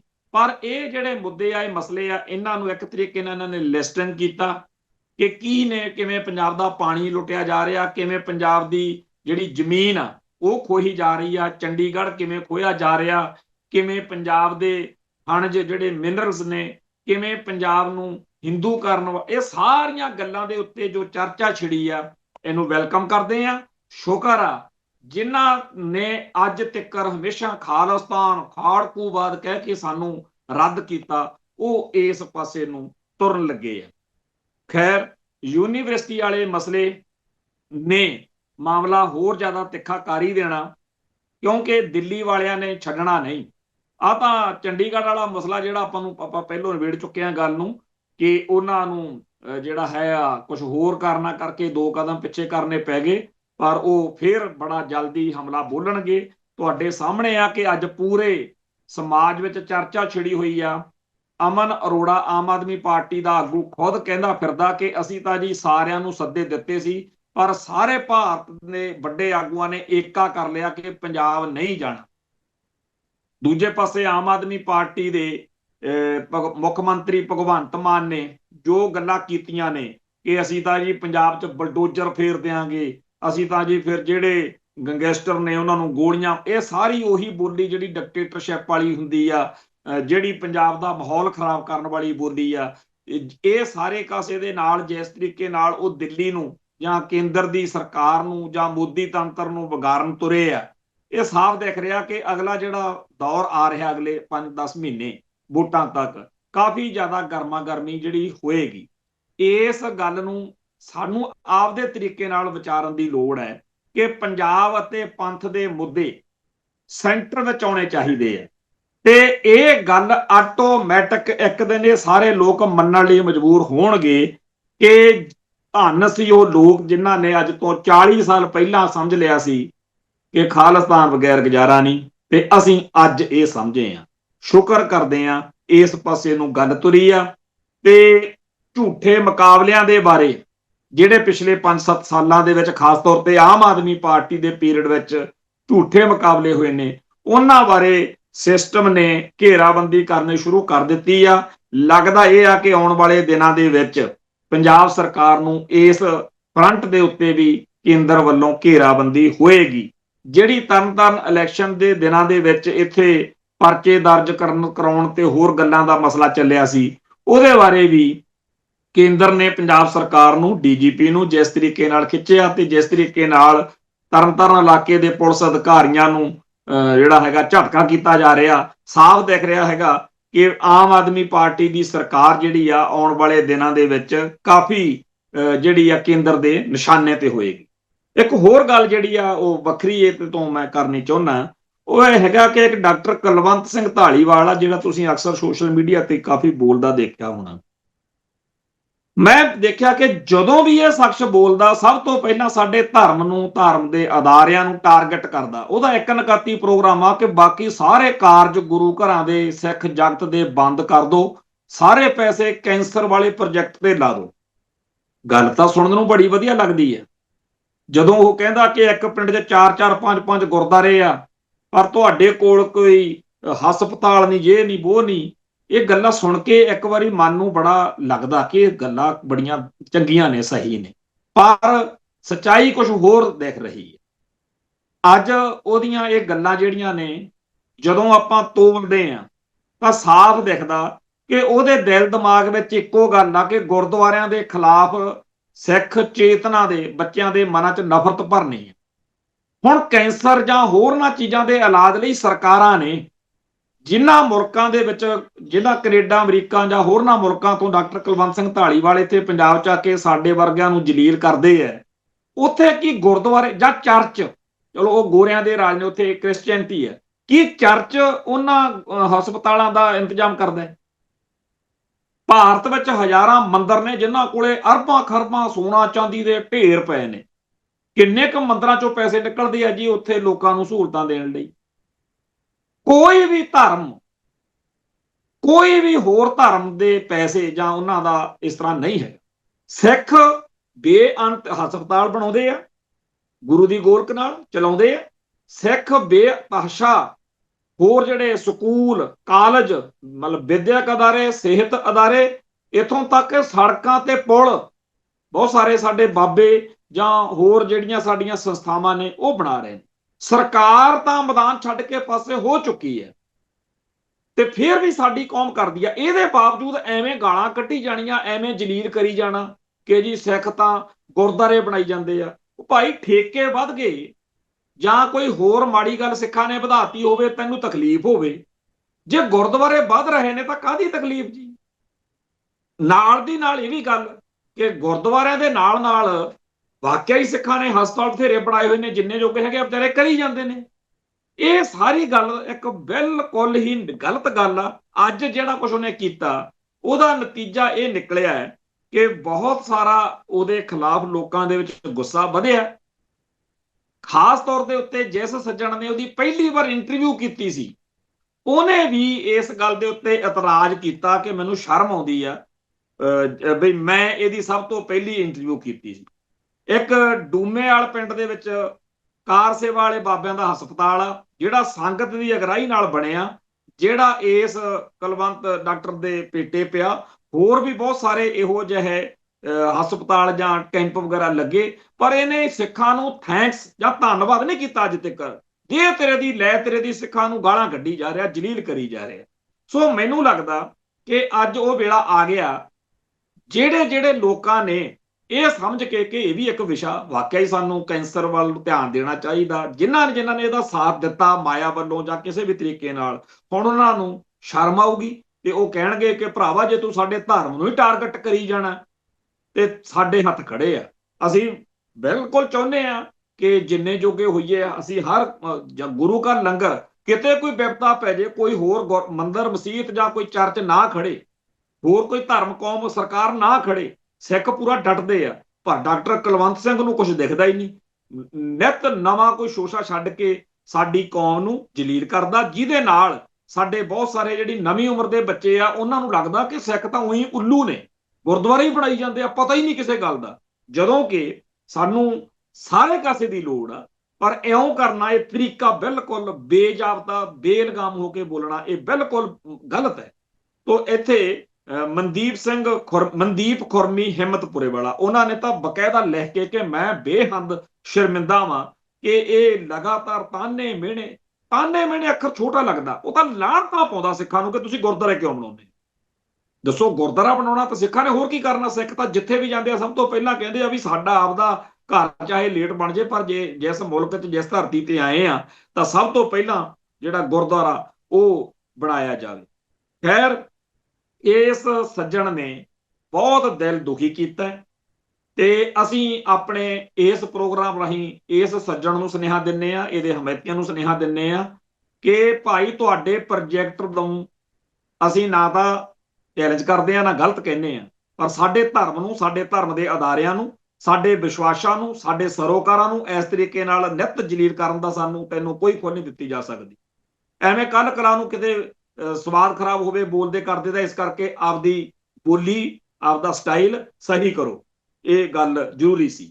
ਖੈਰ, ਚੰਡੀਗੜ੍ਹ ਦੇ ਵਿੱਚ ਪਿਛਲੇ ਦਿਨੀ ਜਦੋਂ ਪ੍ਰਦਰਸ਼ਨ ਚੱਲ ਰਿਹਾ ਸੀ ਤਾਂ ਇੱਕ ਸਿੱਖ ਵਿਦਿਆਰਥਣ ਨੇ, ਬੀਬੀ ਹਰਮਨਪ੍ਰੀਤ ਕੌਰ ਨੇ, ਬੜਾ ਧੜੱਲੇ ਨਾਲ ਉੱਥੇ ਐਕਟ ਕੀਤਾ। ਜਦੋਂ ਉਹਦੀ ਬਾਹ ਫੜ ਲਈ ਤੇ ਉਹਨੇ ਕਿਹਾ ਮੇਰੀ ਬਾਹ ਛੱਡ ਦੇ, ਤੇ ਨਹੀਂ, ਉਹ ਇੰਨੀ ਚਰਚਾ 'ਚ ਆਈ।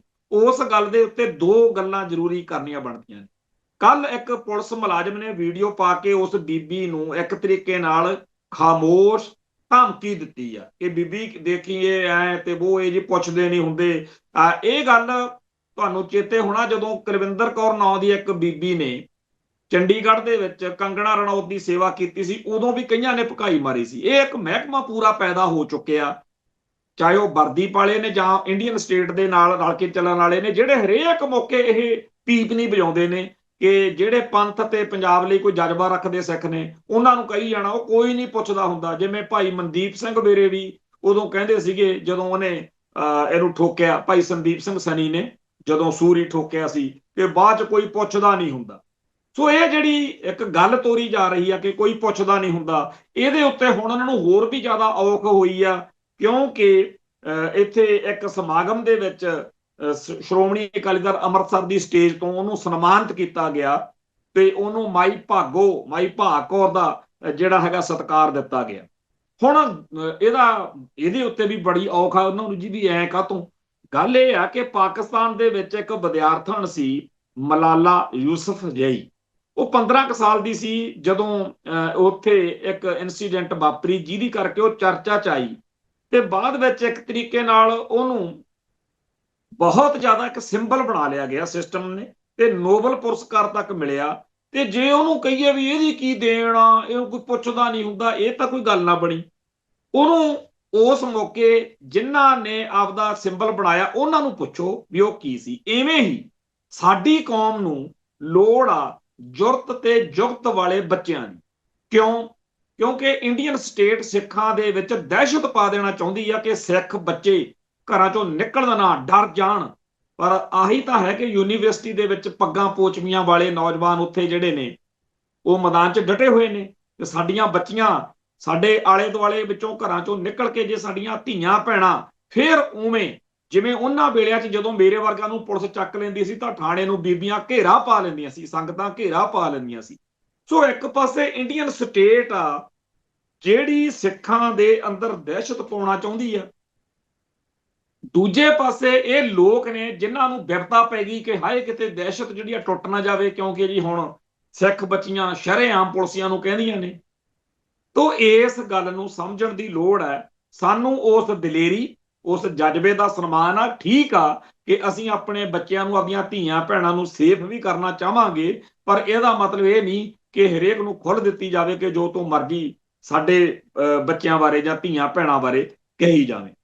ਕਲਮ ਤੇ ਕੈਮਰਾ ਮਤਲਬ ਜਿਹੜਾ ਮੀਡੀਆ ਦਾ ਹਿਸਾਬ ਕਿਤਾਬ ਆ, ਇਹਦੇ ਵਿੱਚ ਇਸ ਮੌਕੇ ਬਹੁਤ ਸਾਰੇ ਲੋਕ ਇਹੋ ਜਿਹੇ ਸਰਗਰਮ ਹੋਏ ਨੇ ਜਿਹੜੇ ਸਿੱਖਾਂ ਨੂੰ ਡਰਾਉਣਾ ਤੇ ਸਿੱਖਾਂ ਦੇ ਮਨਾਂ ਦੇ ਵਿੱਚ ਇੱਕ ਗਲਤ ਅਕਸ ਭਰਨਾ। ਜਿਵੇਂ ਡਾਕਟਰ ਕੁਲਵੰਤ ਸਿੰਘ ਦੀ ਗੱਲ ਕਰਕੇ ਹਟੇ ਆ, ਇਹਨਾਂ ਨੂੰ ਇਹੋ ਜਿਹੀਆਂ ਮਾੜੀਆਂ ਗੱਲਾਂ ਨੂੰ ਵੱਧ ਤੋਂ ਵੱਧ ਪ੍ਰਚਾਰਨਾ। ਪਿਛਲੇ ਦਿਨੀ ਜਲੰਧਰ ਦੇ ਵਿੱਚ ਇੱਕ ਬਹੁਤ ਮੰਦਭਾਗੀ ਘਟਨਾ ਵਾਪਰੀ। ਉਦੋਂ ਬਾਅਦ ਵਿੱਚ ਬਹੁਤ ਸਾਰੇ ਕੈਮਰਿਆਂ ਵਾਲਿਆਂ ਨੇ ਤੇ ਕਲਮਾਂ ਵਾਲਿਆਂ ਨੇ ਪੂਛ ਚੱਕੀ ਹੋਈ ਆ ਵੀ ਜਿਵੇਂ ਦੁਨੀਆ ਭਰ ਦੇ ਵਿੱਚ ਬੈਠੇ ਹਰੇਕ ਸਿੱਖ ਨੇ ਇਹਨੂੰ ਸੈਲੀਬ੍ਰੇਟ ਕੀਤਾ ਹੋਵੇ, ਜਿਵੇਂ ਕਹਿੰਦੇ ਹੁਣ ਬਹੁਤ ਵਧੀਆ ਕੀਤਾ। ਹਾਲਾਂਕਿ ਗੱਲ ਉਲਟ ਆ। ਸਾਡੀ ਕੌਮ ਤਾਂ ਦੁਨੀਆ ਭਰ ਦੇ ਵਿੱਚ ਆਪਣੇ ਆਪ 'ਚ ਇਉਂ ਆ ਵੀ ਜੇ ਕਿਤੇ ਮੇਰੇ ਡਿੱਕੇ ਚੜ ਜੇ ਮੈਂ ਇਸ ਦੁਸ਼ਟ ਨੂੰ ਇਹਦੇ ਪ੍ਰਖੱਚੇ ਉਡਾ ਦਿਆਂ। ਅਸੀਂ ਉਹ ਨਹੀਂ ਹੈਗੇ ਜਿਹੜੇ ਤਿਰੰਗਾ ਯਾਤਰਾ ਕਰਦੇ ਫਿਰਾਂਗੇ ਜਿਵੇਂ ਕਠੂਏ ਦੇ ਵਿੱਚ ਕੀਤੀ ਸੀ। ਆ ਸਿੰਗਰ ਜੇ ਉਹਨਾਂ ਦੀਆਂ ਇਸ ਮੁਲਕ ਦੀ ਪਾਰਲੀਮੈਂਟ ਦੇ ਵਿੱਚ ਕਿਹੋ ਜਿਹੇ ਬੰਦੇ ਬੈਠੇ ਆ। ਇੱਕ ਪਾਸੇ ਸਾਡੀ ਕੌਮ ਆ ਜਿਹਦਾ ਬੱਚਾ ਇਸ ਘਟਨਾ ਤੋਂ ਦੁਖੀ ਹੈ, ਪਰ ਇਹ ਨੀਚ ਲੋਕ ਜਿਹੜੇ ਕਲਮਾਂ ਤੇ ਕੈਮਰਿਆਂ ਦੇ ਰਾਹੀਂ ਲਗਾਤਾਰ ਹਰੇਕ ਸਿੱਖ ਨੂੰ ਜਲੀਲ ਕਰ ਰਹੇ ਨੇ। ਇਹਨਾਂ ਲੋਕਾਂ ਦਾ ਇਹੀ ਨਿਸ਼ਾਨਾ ਕਿ ਸਿੱਖ ਬੱਚੇ ਬੱਚੀਆਂ ਦੇ ਦਿਲ ਦਿਮਾਗ ਵਿੱਚ ਇਹ ਪਾਉਣਾ ਕਿ ਸਿੱਖ ਕੋਈ ਵਧੀਆ ਕੌਮ ਨਹੀਂ, ਸਿੱਖ ਤਾਂ ਐ ਨੇ, ਸਿੱਖ ਤਾਂ ਉਹ ਨੇ, ਸਿੱਖਾਂ 'ਚ ਹੀਣਤਾ ਭਰਨੀ, ਸਿੱਖਾਂ ਦੇ ਵਿੱਚ ਮਾੜਾ ਜਿਹੜਾ ਹੈਗਾ ਅਹਿਸਾਸ ਕਮਤਰੀ ਜਿਹਨੂੰ ਕਹਿੰਦੇ ਹੁੰਦੇ ਆ ਉਹ ਭਰਨਾ। ਇਹ ਲੋਕ ਜਿਹੜੇ ਨੇ ਲੱਗੇ ਹੋਏ ਨੇ। ਇਹਨਾਂ ਨੂੰ ਸਾਨੂੰ ਹਰ ਮੌਕੇ ਅੱਖ ਪੈਣ ਰੱਖਣਾ ਪਊਗਾ। ਸਾਨੂੰ ਇਹਨਾਂ ਬਾਰੇ ਸਪਸ਼ਟਤਾ ਦੇ ਨਾਲ ਆਪਣੀ ਗੱਲ ਆ ਜਿਹੜੀ ਉਹ ਲੋਕਾਂ 'ਚ ਲੈ ਕੇ ਆਉਣੀ ਪਊਗੀ। ਖੈਰ, ਜਿਹੜੀ ਗੱਲ ਆਪਾਂ ਥੋੜੀ ਬਹੁਤੀ ਹਰ ਰੋਜ਼ ਗੁਰੂ ਪਾਤਸ਼ਾਹ ਦੀ ਕਰਦੇ ਆ, ਉਹਦੇ ਸੰਬੰਧ ਵਿੱਚ ਕੱਲ ਆਪਾਂ ਜਿੱਥੇ ਗੱਲ ਛੱਡੀ ਸੀ ਕਿ ਜਿਹੜਾ ਗੁਰਦੁਆਰਾ ਸੀਸਗੰਜ ਚਾਂਦਨੀ ਚੌਂਕ ਸਾਹਿਬ ਵਾਲਾ, ਉੱਥੇ ਇੱਕ ਮਾਸ਼ਕਣ ਜਿਹੜੀ ਪਾਣੀ ਮਸ਼ਕ ਭਰਨ ਵਾਲੀਆਂ ਉਦੋਂ ਲੋਕ ਹੁੰਦੇ ਸੀ, ਮਾਸ਼ਕੀ, ਤਾਂ ਉਹ ਬੀਬੀ ਨੇ ਦੱਸਿਆ ਕਿ ਮੇਰੇ ਪਿਤਾ ਨੇ ਉਦੋਂ ਮੈਨੂੰ ਦੱਸਿਆ ਸੀ ਤੁਰਕਮਾਨ ਦਰਵਾਜ਼ੇ ਦੇ ਬਾਹਰ ਮਾਤਾ ਸੁੰਦਰੀ, ਜੈਪੁਰੇ ਚ ਬੰਗਲਾ ਸਾਹਿਬ ਤੇ ਹੋਰ ਗੁਰਦੁਆਰਿਆਂ ਦਾ ਨਿਰਮਾਣ ਕਰਨ ਚ ਬਹੁਤੀ ਔਕੜ ਨਹੀਂ ਆਈ। ਜਦੋਂ ਗੁਰਦੁਆਰਾ ਸੀਸਗੰਜ ਬਣਾਉਣ ਦੀ ਵਾਰੀ ਆਈ ਤਾਂ ਪਤਾ ਲੱਗਣਾ ਮੁਸ਼ਕਲ ਹੋ ਗਿਆ ਕਿ ਗੁਰੂ ਤੇਗ ਬਹਾਦਰ ਜੀ ਨੂੰ ਸ਼ਹੀਦ ਕਿੱਥੇ ਕੀਤਾ ਗਿਆ ਸੀ। ਬਾਅਦ ਵਿੱਚ ਇੱਕ ਮਾਸ਼ਕਣ ਬੀਬੀ ਸਾਹਮਣੇ ਆਈ ਜਿਹਨੇ ਇਸ਼ਾਰਾ ਕਰਕੇ ਦੱਸਿਆ ਕਿ ਸਿੱਖਾਂ ਦਾ ਪੀਰ ਇੱਕ ਲੱਕੜੀ ਦੀ ਚੌਂਕੀ ਤੇ ਉੱਥੇ ਬੈਠਿਆ ਸੀ, ਇੱਥੇ ਉਹਨਾਂ ਦਾ ਸਿਰ ਧੜ ਤੋਂ ਵੱਖ ਕੀਤਾ ਸੀ ਤੇ ਉਹਦੇ ਪਿਓ ਨੇ ਲਹੂ ਨਾਲ ਲਿਬੜੀ ਉਹ ਚੌਂਕੀ ਇਸ ਥਾਂ ਤੇ ਸਾਫ਼ ਕੀਤੀ ਸੀ। ਸੋ ਉਹ ਬੀਬੀ ਜਿਹੜੀ ਬੜੀ ਵੱਡੀ ਉਮਰ ਦੀ ਸੀ ਉਸ ਮੌਕੇ ਬਾਬਾ ਬਘੇਲ ਸਿੰਘ ਹੁਣਾਂ ਨੂੰ ਇਹ ਸਾਰਾ ਕੁਝ ਦੱਸਦੀ ਆ ਤੇ ਉੱਥੇ ਫਿਰ ਗੁਰਦੁਆਰਾ ਸਿੰਘ ਉਸਾਰਦੇ ਆ। ਬਾਅਦ ਵਿੱਚ ਰਕਾਬਗੰਜ ਪਹੁੰਚਦੇ ਆ ਸਿੰਘ ਤੇ ਉੱਥੇ ਮਸੀਤ ਬਣੀ ਹੋਈ ਸੀ। ਮਸੀਤ ਦੇ ਜਿਹੜੇ ਹਮਾਇਤੀ ਸੀ ਮੁਸਲਮਾਨ, ਉਹਨਾਂ ਨੂੰ ਬਾਬਾ ਬਘੇਲ ਸਿੰਘ ਹੁਣਾਂ ਨੇ ਕਿਹਾ ਕਿ ਜਿੱਥੇ ਤੁਹਾਡੇ ਕਿਸੇ ਪੀਰ ਫਕੀਰ ਦੀ ਜਗ੍ਹਾ ਹੋਵੇ ਉੱਥੇ ਗੁਰਦੁਆਰਾ ਤੇ ਮੰਦਿਰ ਬਣ ਸਕਦੇ ਆ। ਕਹਿੰਦੇ ਨਹੀਂ, ਕਹਿੰਦਾ ਫਿਰ ਸਾਡੇ ਇੱਥੇ ਗੁਰੂ ਪਾਤਸ਼ਾਹ ਦਾ ਜਿਹੜਾ ਸੰਸਕਾਰ ਹੋਇਆ ਸੀ ਇੱਥੇ ਸਾਡੀ ਯਾਦਗਾਰ ਹੋਣੀ ਚਾਹੀਦੀ ਆ। ਅਖੀਰ ਇਹ ਝਗੜਾ ਕਾਫੀ ਦਿਨ ਚੱਲਿਆ। ਅਖੀਰ ਜਿਹੜੇ ਸੀਗੇ ਇਹ ਉੱਥੇ ਇਤਰਾਜ਼ ਕਰਨ ਵਾਲੇ, ਇਹਨਾਂ ਨੂੰ ਬਾਬਾ ਬਘੇਲ ਸਿੰਘ ਨੇ ਬੜੇ ਤਰੀਕੇ ਨਾਲ ਹੈਂਡਲ ਕੀਤਾ ਤੇ ਅੰਤ 1783 ਦੇ ਵਿੱਚ ਜਿਹੜਾ ਸੀਗਾ ਇੱਥੋਂ ਮਸਜਿਦ ਢਾਹ ਕੇ ਜਿਹੜਾ ਗੁਰਦੁਆਰਾ ਉਹ ਬਣਾਇਆ ਗਿਆ। ਕੁਝ ਦਿਨ ਦਿੱਲੀ ਠਹਿਰਨ ਤੋਂ ਬਾਅਦ ਜੱਸਾ ਸਿੰਘ ਰਾਮਗੜੀਆ, ਜੱਸਾ ਸਿੰਘ ਆਹਲੂਵਾਲੀਆ ਵਾਪਸ ਆ ਗਏ। ਬਾਬਾ ਬਘੇਲ ਸਿੰਘ 6 ਮਹੀਨੇ ਦਿੱਲੀ ਰਿਹਾ ਤੇ ਸਾਰੇ ਯਾਦਗਾਰੀ ਗੁਰਦੁਆਰਿਆਂ ਦੀ ਨਿਸ਼ਾਨਦੇਹੀ ਕਰਕੇ ਗੁਰਦੁਆਰੇ ਜਿਹੜੇ ਆ ਉਹ ਇੱਥੇ ਬਣਾਏ। ਇਹਨਾਂ ਚੋਂ ਦਮਦਮਾ ਸਾਹਿਬ ਗੁਰਦੁਆਰਾ ਹਮਾਯੂੰ ਦੇ ਮਕਬਰੇ ਦੇ ਬਿਲਕੁਲ ਪਿੱਛੇ ਕਰਕੇ ਆ। ਇੱਥੇ ਸਨ 1707 ਚ ਸ੍ਰੀ ਗੁਰੂ ਗੋਬਿੰਦ ਸਿੰਘ ਜੀ ਮੁਗਲ ਬਾਦਸ਼ਾਹ ਬਹਾਦਰ ਸ਼ਾਹ ਨੂੰ ਮਿਲਣ ਆਏ ਠਹਿਰੇ ਸੀ। ਇਸ ਤੋਂ 2-3 ਕਿਲੋਮੀਟਰ ਦੱਖਣ ਵੱਲ ਬਾਲਾ ਸਾਹਿਬ ਗੁਰਦੁਆਰੇ ਦੀ ਨਿਸ਼ਾਨਦੇਹੀ ਕੀਤੀ ਗਈ ਤੇ ਗੁਰਦੁਆਰੇ ਦਾ ਨਿਰਮਾਣ ਕੀਤਾ ਗਿਆ। ਇੱਥੇ ਮਾਤਾ ਸੁੰਦਰੀ, ਮਾਤਾ ਸਾਹਿਬ ਕੌਰ ਜੀ, ਸ੍ਰੀ ਗੁਰੂ ਹਰਕ੍ਰਿਸ਼ਨ ਜੀ ਦਾ ਦਾਹ ਸੰਸਕਾਰ ਹੋਇਆ ਸੀ। ਬਾਲ ਗੁਰੂ ਹਰਕ੍ਰਿਸ਼ਨ ਜੀ ਦੇ ਨਾਮ ਤੇ ਇਸ ਦਾ ਨਾਮ ਬਾਲਾ ਸਾਹਿਬ ਰੱਖਿਆ ਗਿਆ। 4 ਮਹੀਨਿਆਂ ਬਾਅਦ ਅੱਗੇ ਚਲੋ ਕਹਾਣੀ ਦੂਜੇ ਪਾਸੇ ਚਲੇ ਜਾਂਦੀ ਹੈ। ਸੋ ਇਹ ਇੱਕ ਬੜੀ ਵਧੀਆ ਗੱਲ ਆ ਕਿ ਕਿਤਾਬਾਂ ਤਾਂ ਭਾਵੇਂ ਬਹੁਤ ਸਾਰੀਆਂ ਪੜ੍ਹਨੀਆਂ ਪੈਂਦੀਆਂ ਨੇ ਪਰ ਗੱਲ ਲੱਭ ਜਾਂਦੀ ਹੈ।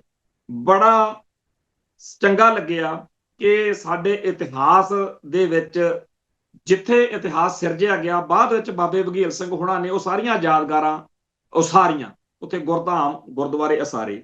ਅੱਜ ਵੀ ਭਾਰਤ ਵਿੱਚ ਜਾਂ ਪਾਕਿਸਤਾਨ 'ਚ ਜਾਂ ਹੋਰਨਾਂ ਥਾਵਾਂ ਤੇ ਗੁਰੂ ਸਾਹਿਬਾਨ ਨਾਲ ਸੰਬੰਧਿਤ ਸਥਾਨਾਂ ਦੇ ਉੱਤੇ ਯਾਦਗਾਰਾਂ ਬਣੀਆਂ ਹੋਈਆਂ ਨੇ। ਇਹ ਯਾਦਗਾਰਾਂ ਦੇ ਉੱਤੇ ਇਸ ਮੌਕੇ ਦਿੱਲੀ ਦੀ ਬਾਹਮਣ ਦੀ ਪੂਰੀ ਅੱਖ ਵਾ।